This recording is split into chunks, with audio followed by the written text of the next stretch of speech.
Okay, so when I was in Castlebar the week before last, I spoke to a few people around the town about the current situation with the Mayo GAA County Board. One of those people was Michael Gallagher, who had announced that he was going to run for the position of PRO.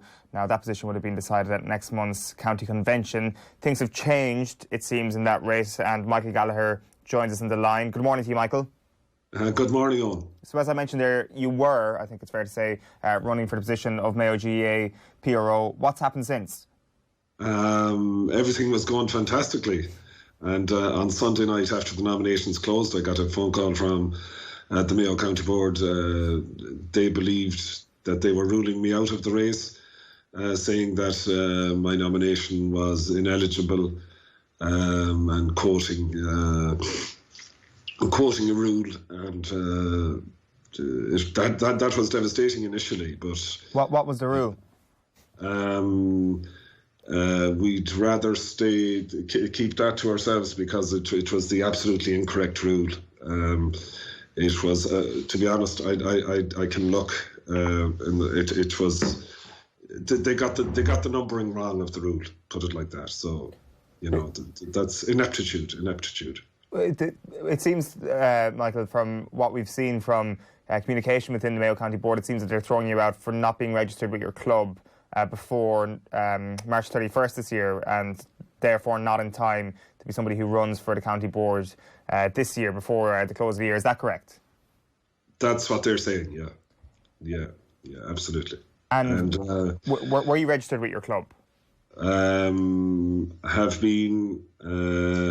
But as you can imagine, there isn't much sense in Mayo County Board. So I've had three hours sleep in the last 2 nights because I've been working on this. So no disrespect to yourself, but as Mayo County Board are known to say, this is sub judice.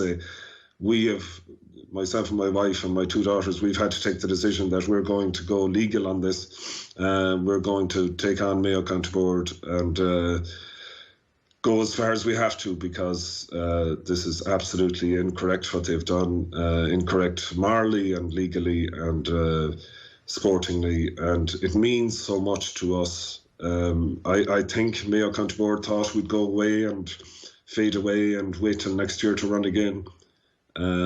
And initially that were the thoughts. Those were the thoughts we had, because nobody likes conflict, and nobody, particularly my family, do not like any conflict with Mayo GAA, because it is part of our lives for generations, and the last thing we want to do is to be in conflict with Mayo GAA. But and we're not in conflict with the body of Mayo GAA. We're only in conflict with the decision that was made on Sunday night. So just to be clear, Michael, is your dispute with the actual information that they have? Are you saying that, no, that's wrong, I was a paid-up member of my club? Or are you saying, no, that's correct, I wasn't a paid-up member of my club, but it's wrong to disqualify me on such grounds?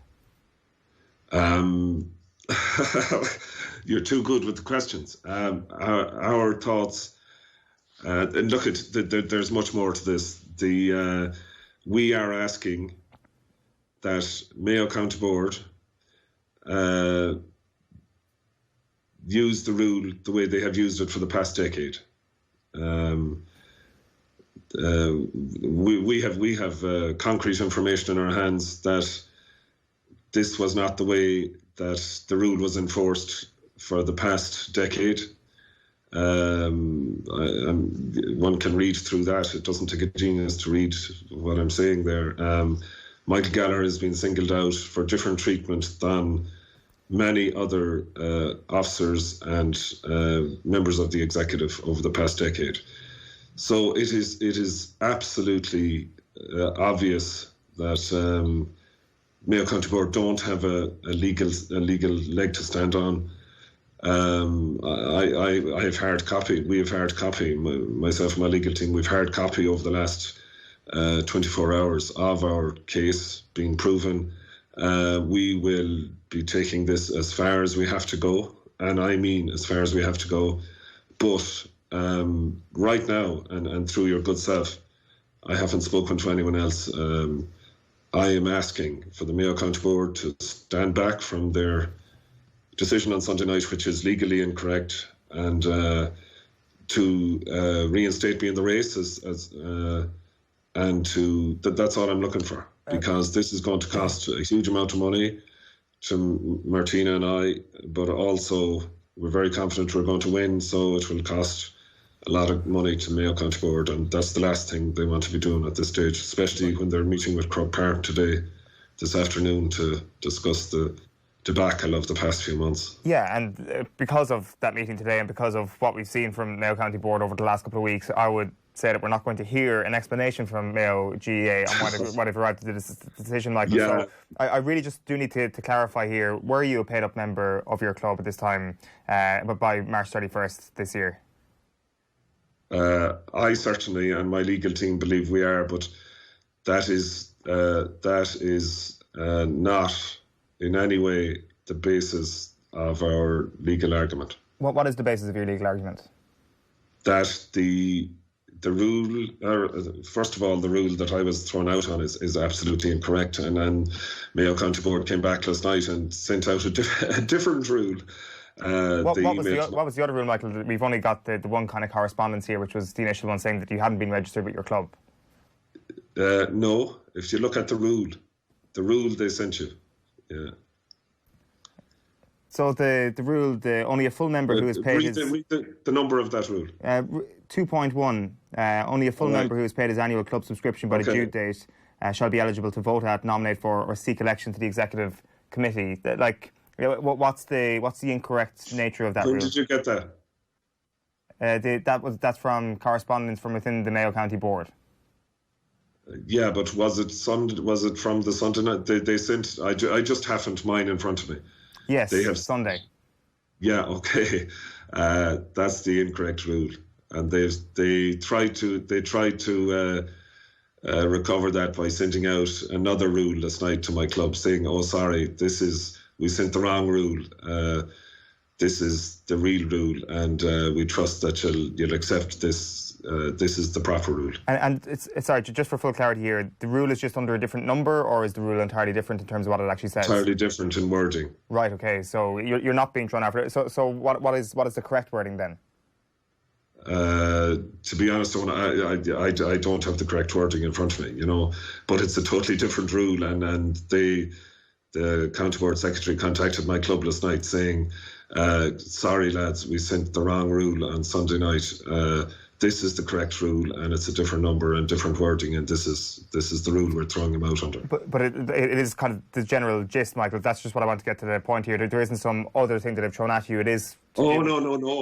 They would if they could, but they can't. Yeah. But it's generally to do with the fact that that they believe you haven't been registered with a club, and you believe that you have been registered with a club at that point. Like, do you remember signing up with your club at the start of the last season or before the 31st of March deadline?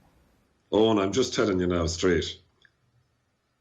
Our legal argument, and there are many, are that Michael Gallagher is being treated completely different than other members who are currently sitting on Mayo County Board and the way that they were elected. Michael Gallagher's, there's a rule for Michael Gallagher. There's not a rule for everyone else. What's your suspicion of how Mayo GAA, the County Board, are going to go about these next few weeks? Do you think that there is going to be a situation where there might be a reshuffle, for lack of a better phrase, where people might seek election in different roles, and eventually after convention, Mayo GAA is hoping to end up with a very similar County Board executive? There's change already. There's a new treasurer from Charlestown, outstanding woman. She isn't being opposed, so she's in as treasurer.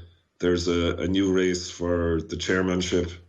There will be a new race for the PRO, and there's a new race for vice chairman.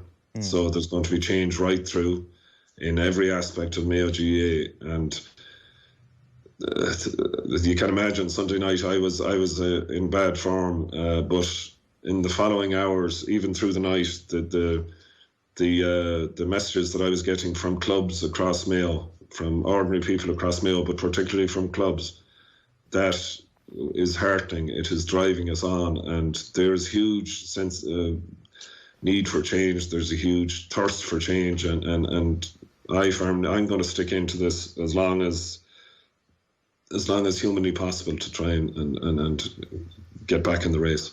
Why do you think they're targeting you? That's a final point, Michael, before we wrap things up. I'm a professional, as you know yourself. I'm a journalist for the past 20 years. I would be very straight, very honest. So I would have always said what I thought of the shenanigans that go on in Mayo GAA. So it was obvious I was going to be targeted from way out. And I have been. And this was the final bit of the targeting. And I presume what happens next now is that you're just waiting to hear back from Mayo GAA if they're also willing to go the distance on this legally. Oh yeah, fair play to them. I wouldn't expect anything else. That's the way they operate. So it will be an interesting few weeks, and if we have to take out an injunction to stop the AGM, we'll do that as well. Right. Okay. Well, Michael Gallagher, looking to get into the running for Mayo GAA County Board PRO. Thanks, Millie, for taking the call this morning. Really appreciate it. Thanks, all.